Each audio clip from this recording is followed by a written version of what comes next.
La guerra peruano-ecuatoriana se dio a consecuencia de su secular disputa territorial y por falta de fronteras reconocidas y aceptadas por ambos países. El 5 de julio de 1941 inician las hostilidades. Ambos bandos afirmaban que el país vecino era quien inició el ataque, ya sea mediante intercambio de tiros fronterizos entre policías y tropas o inminentes ataques y contraataques de fuerzas. Se sabe que los lugares donde ocurrieron los enfrentamientos fueron en Aguas Verdes, La Palma, El Porvenir, Lechugal, Quebrada Seca y Matapalo, extendiéndose a Chacras, quedando ambas fuerzas separadas por el río Zarumilla. El 6 de julio, la aviación peruana realizó ataques aéreos contra los puestos fronterizos ecuatorianos a lo largo del río y varios bombardeos aéreos primero en las ciudades ecuatorianas de Huaquillas, Arenillas, Santa Rosa y Pasaje. Para llegar a Arenillas, el batallón número 1 atacó Chacras, donde se encontraron con defensas ecuatorianas de ametralladoras y fusiles automáticos, las balas Dundum y la férrea resistencia de los negros armados con machetes del batallón Tulcán. En la noche, el comandante superior ecuatoriano dispone de la 5ª Brigada de Infantería en el Oro, a ser constituida por 2 batallones de carabineros, uno de Guayaquil, 2 de Infantería, Grupo de Artillería Mariscal Sucre y los batallones Montecristi y Cayambe.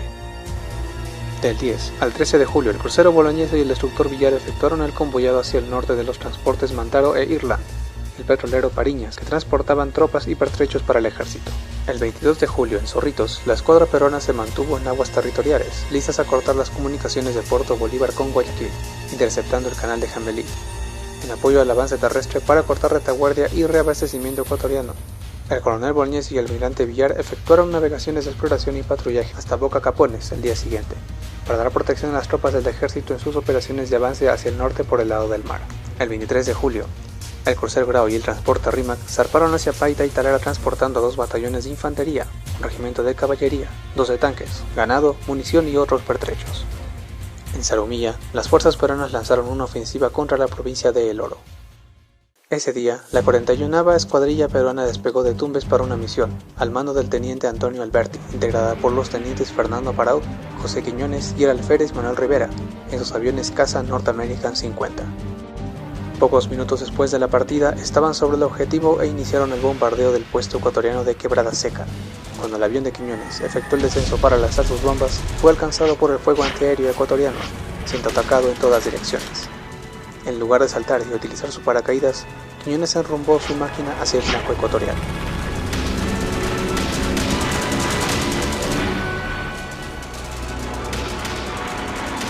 Estrellándose sobre las baterías y muriendo en el acto. Los otros aviones de la Escuadrilla 41 continuaron su misión y efectuaron un siguiente ataque, para luego retornar a Tumbes. El 24 y 25 de julio, tanques del agrupamiento norte encabezaban el ataque al otro lado del río Zarumilla, en la toma de Chacras. Fuertes contingentes peruanos procedidos por un tanque rodearon un grupo de 25 soldados que estaban al mando del teniente César Edmundo Chiriboga González. Se negaron a rendirse y pelearon hasta que no quedó uno solo.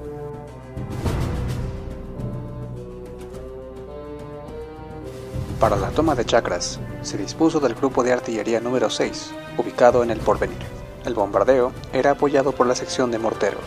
La división blindada apoyó en la limpieza de las islas Delicia y Basalito, realizando además el reconocimiento ofensivo de la ruta Chacras-Arenillas. La zona fronteriza entre Tumbes y la provincia de El Oro presenta terreno abrupto y condiciones climáticas severas que fueron factores que los tanquistas peruanos tuvieron que enfrentar y superar. En Macara había población peruana hostilizada por las fuerzas ecuatorianas. Se tuvo conocimiento que el consulado de Perú había sido apedreado y el escudo peruano arrastrado. Las autoridades militares peruanas enviaron a un sargento y 2 soldados para recibir la respuesta ante su protesta, y fueron recibidos con una ráfaga de ametralladora. Por otro lado, el destructor Villar zarpó de Zorritos con misión de ingresar en aguas ecuatorianas y efectuar patrullaje y reconocimiento de la zona. En inmediaciones del canal de Jambelí divisó al cañonero Abdón Calderón, que se hallaba en tránsito hacia Guayaquil. Y bien reconoció el buque peruano, emprendió la huida hacia Puerto Bolívar efectuando disparos. El Villar maniobraba en círculos evitando aproximarse demasiado a la costa, y tras 21 minutos de intercambio de disparos infructuoso por ambos lados, concluyó el incidente. El encuentro no tuvo consecuencias. El destructor Villar continuó sus operaciones de manera ininterrumpida, hasta el mes de octubre de ese año. El Abdón Calderón, por otro lado, sufrió graves daños en su caldera, al forzar su huida y ocultarse tras la densa vegetación del canal de Jambelí y estero de Santa Rosa. Ninguna nave ecuatoriana volvió a hacerse a la mar hasta la culminación del conflicto. Los submarinos R3 y 4 zarparon el 25 de julio y se incorporaron a la escuadra en Paita el día 27. El último buque en partir del Callao fue el destructor Guise, que luego de concluir el recorrido arribó a Zorritos el 26 de julio por la tarde. Ese día 26, las tropas peruanas capturan con acción de los tanques Carcabón, Guavillos y Balsalito. El 28 de julio, los submarinos R1 y 2 efectuaron un reconocimiento en la boca del canal de Jambelí a fin de detectar la presencia de artillería. Al día siguiente, el crucero Bolognesi y el destructor Guise realizaron el bombardeo sobre Punta Jambelí y Puerto Bolívar. Como resultado de estas acciones, la población del puerto ecuatoriano evacuó dicho lugar, lográndose adicionalmente la suspensión de todo el tráfico de cabotaje hacia allí y la interrupción del transporte de tropas y abastecimientos a las guarniciones ecuatorianas del área. ¿Recuerdan Macará? El 30 de julio se dio la represalia. El comandante César Llanes de Caballería número 7, más una compañía de batallón 19 y una batería del grupo de artillería número 8, cruzaron el río y tomaron Macará, abatiendo una leve oposición. Luego, con el apoyo de la compañía del capitán Fernando del Risco, vencieron a los contrarios en la acción de Vado Limón. 2 días más tarde, las fuerzas peruanas desocuparon Macará y volvieron a sus emplazamientos. El 31 de julio, una unidad de paracaidistas del Cuerpo de Aviación del Perú tomaron el puerto ecuatoriano Bolívar, pasando a la historia de la aviación militar, la primera vez que se utilizaron fuerzas aerotransportadas en toda América. Tropas peruanas de Puerto Arica al mando del capitán Saturnino Poblete Rodríguez atacaron a la guarnición ecuatoriana Tarqui. Los soldados ecuatorianos comandados por Maximiliano Rodríguez lograron detener momentáneamente el ataque. Poco después, Maximiliano caería en acción, tomando el mando el cabo Luis Minacho, quien continuó con la desesperada defensa hasta que también cayó en combate.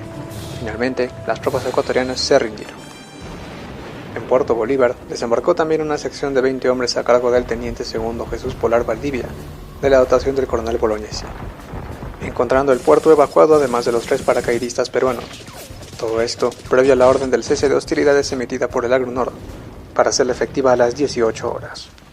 El 1 y 2 de agosto, en la confluencia de los ríos Yaupi y Santiago, Ecuador estableció 2 pequeñas guarniciones, una situada sobre el río Santiago y otra sobre el río Yaupi, separadas por 2 kilómetros una de otra.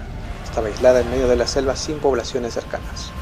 El 1 de agosto había sido atacado el puesto de Yaupi. Según el parte del propio Ortiz, por no menos de 100 soldados peruanos armados con 8 ametralladoras. El 2 de agosto en Gapizún, a orillas del río Santiago, el puesto ecuatoriano de 10 soldados, comandado por el subteniente Hugo Ortiz Garcés, fue tomado por fuerzas peruanas. Ortiz se negó a rendirse y fue muerto por los soldados peruanos. Sus restos fueron trasladados a Quito en 1943. En Pampa Larga, provincia de Sullana, había una fuerza peruana a órdenes del comandante Carlos Herrera Lynch, que fueron atacados por las fuerzas enemigas de Zapotillo. Zapotillo contaba con una guarnición de tropas del batallón ecuatoriano España número 8 y del grupo de artillería Atahualpa número 1. En la noche del 10 de agosto, las fuerzas ecuatorianas desataron fuego de fusilería, ametralladora y artillería hacia las posiciones peruanas. El capitán de artillería del ejército peruano Percy Clark ordenó abrir fuego a 2 baterías que en la primera andanada hicieron volar por los aires un puesto de ametralladora. Asimismo dirigió otros fuegos hacia el vado del río Chira frente a Punta Roja, haciendo volar a la tropa ecuatoriana que se encontraba vadeando el río. Los ecuatorianos disparaban su artillería de origen italiano en saldo de calibre 65 milímetros. Los morteros y fusilería peruanos también entraron en acción.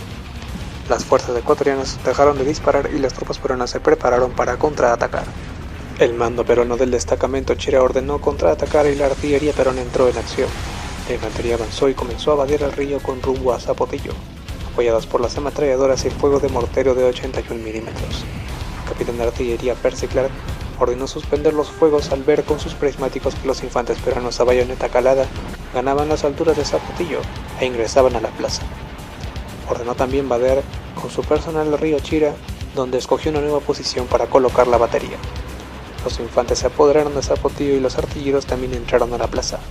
Un vigía peruano localizó tropas ecuatorianas en el cementerio y dio aviso. Una pieza de artillería disparó 2 veces al cementerio y la tropa se lanzó al asalto. Zapotillo había caído. Se tomaron prisioneros y los cadáveres ecuatorianos fueron enterrados en el cementerio. Gran parte de las casas de paja de la población fueron destruidas por el incendio que ocasionaron los proyectiles de artillería y morteros. Al igual que Macará, fue desocupado días más tarde. Los refuerzos que anteriormente solicitó Ortiz Garcés llegaron recién al río Yaupi una semana después. En su acercamiento fueron atacados por soldados peruanos, y tras media hora de combate, los ecuatorianos fueron derrotados, consolidándose el dominio peruano en los ríos Yaupi y Santiago. El mismo 11 de agosto aconteció el combate de Rocafuerte. La flota fluvial del Amazonas nos proporcionó valioso apoyo logístico a las operaciones del general de brigada Antonio Silva Santisteban, comandante de la Quinta División de Selva del Ejército del Perú. Esta guarnición, al mando del mayor Carlos Escalante, contaba con un efectivo de 200 soldados y algunas piezas de artillería. En el nororiente, Ecuador poseía 3 batallones de infantería y 4 puestos avanzados. Uno de estos puestos era el de Rocafuerte. El 11 de agosto en la madrugada, una patrulla ecuatoriana trató de sorprender el puesto de vigilancia peruano número 2. El intercambio de tiros fue generalizándose a lo largo de la línea divisoria. A las 5:30 la cañonera Amazonas se dirigió a las cercanías del puesto peruano de Santa Rosa, donde desembarcó el comandante Félix Torrejón, y luego navegó a una posición en línea con la artillería de Santa Rosa. A las 7:15, la cañonera abrió fuegos al puesto ecuatoriano a una distancia variable entre 3.000 y 2.000 metros. A las 8:10 avanzaron las tropas peruanas del batallón número 27. Durante el ataque cae herido el sargento segundo Juan Peña Herrera. Rosa Panduro se vistió con el uniforme de su esposo y formó parte del ataque. Rosa Panduro sería posteriormente reconocida como heroína por el general Juan Velasco Alvarado. Los defensores de Rocafuerte se replegaron, a lo que la cañonera Amazonas embarcó tropas para perseguirlos. La guarnición de Rocafuerte había caído. Para fines de agosto, la aviación peruana había bombardeado las vías férreas y las estaciones del ferrocarril de la costa, por donde se exportaba el banano, la recientemente inaugurada vía panamericana, varios puentes de esta carretera, centrales eléctricas, comisariatos de la aduana, comisarías de los carabineros, las bases militares ubicadas entre Huaquillas, Loja y Guayaquil, las bases navales de la Armada de Ecuador en Puerto Bolívar y Guayaquil. El 11 de septiembre, a la 1:30 de la tarde, el capitán Alfredo Noboa Cava recibió la misión de realizar un reconocimiento de la margen derecha del río Jubones con un destacamento bajo sus órdenes, para constatar la presencia de tropas ecuatorianas en la parte alta del mencionado río, con dirección a Uchcurrumi. Conociendo estos movimientos, el teniente coronel ecuatoriano Jorge Maldonado planificó una emboscada. Los peruanos cruzaron el puente y al llegar a Porotillo, 2 de las 3 fracciones fueron atacadas de frente y por los flancos con fuego de ametralladora y fusiles, presentándose numerosas bajas. Emiliano Tapia Díaz luchó utilizando la pistola ametralladora Solothurn, que tenía al caer el teniente Ponce Vázquez, hasta ser dominado y hecho prisionero. El grupo peruano intentó realizar un repliegue para buscar posiciones con mejor protección, pero fue interceptado. Se salvaron únicamente los sargentos segundos Jorge Octavio Noboa González y Emiliano Tapia Díaz. Los ecuatorianos, sabiendo que la respuesta peruana por las tropas y la aviación no se haría esperar, y por ende abandonan el terreno de acción. El 18 de septiembre, tropas peruanas conformadas por 35 hombres ocuparon Panupalí, ubicado cerca de la localidad ecuatoriana de Piedras. El capitán ecuatoriano Moisés Molina Ojeda recibió la orden de desalojarlos el 18 de septiembre. A las 11:30 de la mañana, 200 soldados ecuatorianos atacaron por 3 lados: el flanco derecho, comandados por el teniente Leonidas Plaza, el izquierdo por el subteniente Alfredo Zurita, y por el centro por el mismo Molina Ojeda. Los soldados peruanos al mando de Pimentel resistieron el ataque en sus improvisadas trincheras. Por vía telefónica, Pimentel solicitó refuerzos al destacamento peruano de Piedras. Siendo cortada la línea, intentando comunicarse, la línea adicional también fue cortada, logrando restablecer la costo de vidas. Los ecuatorianos se lanzaban a la bayoneta, mas sus ataques eran rechazados. Desde las 12 p.m. se gestionaron las movilizaciones para enviar refuerzos desde Piedras en transporte motorizado. La resistencia se extendió hasta las 4 de la tarde, cuando llegaron 2 aviones peruanos y ametrallaron la zona, no logrando ningún efecto. Las fuerzas ecuatorianas inician un ataque. Se acercan a 30 metros a las trincheras peruanas, lográndose calcular hasta 100 enemigos atacar uno de los flancos. A las 4:30, el alférez Pimentel manifiesta a Piedras vía telefónica que los refuerzos aún no llegan y que resistirá hasta el último hombre. Se envía al capitán de la segunda sección, Luis Jordán Becerra, y una sección más del batallón 19 al mando del sargento primero Arturo Paredes, quienes embarcan en el camión que había regresado de Feijó. Rompen el cerco ecuatoriano en Panupalí y logran llegar a las trincheras del sargento Héctor Ramírez Ortiz y el soldado Francisco Guamán con municiones. A las 6:15, llega a Panupalí el capitán del batallón 19 Luis Jordán con una sección y toma el comando de la tropa. La sección del teniente Mendoza ocupa una zona alta y dispara a posiciones enemigas, matando a 3 hombres e hiriendo a 2. El 19 de septiembre, a las 2 de la mañana, se hicieron cambios de 3 ametralladoras trabadas y el refuerzo de granadas, mientras secciones del batallón 19 ocupan la altura derecha, la retaguardia sobre el camino a Feijó y la altura izquierda.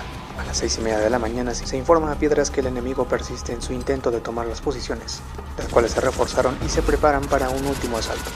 A las 10 llega a Panopalí un mortero de 60 mm con 200 granadas, el cual es inmediatamente utilizado contra las fuerzas ecuatorianas. A las 3:30, el mayor comandante Odría ordena al capitán Jordán el repliegue de las tropas hacia Feijó, aprovechando la oscuridad de la noche. Llegada la noche a las 7:30, las fuerzas ecuatorianas, al no poder ocupar Panopalí y las trincheras peruanas, se retiran disminuyendo la intensidad de sus fuegos, y es donde se inicia el repliegue a Feijó por secciones, llevando muertos y heridos a una larga caminata hasta Feijó. Al día siguiente, aviones peruanos bombardearon El Placer y sobrevolaron Piñas y Buenaventura. Los soldados peruanos regresaron a Panopalí no encontrando tropa ecuatoriana alguna.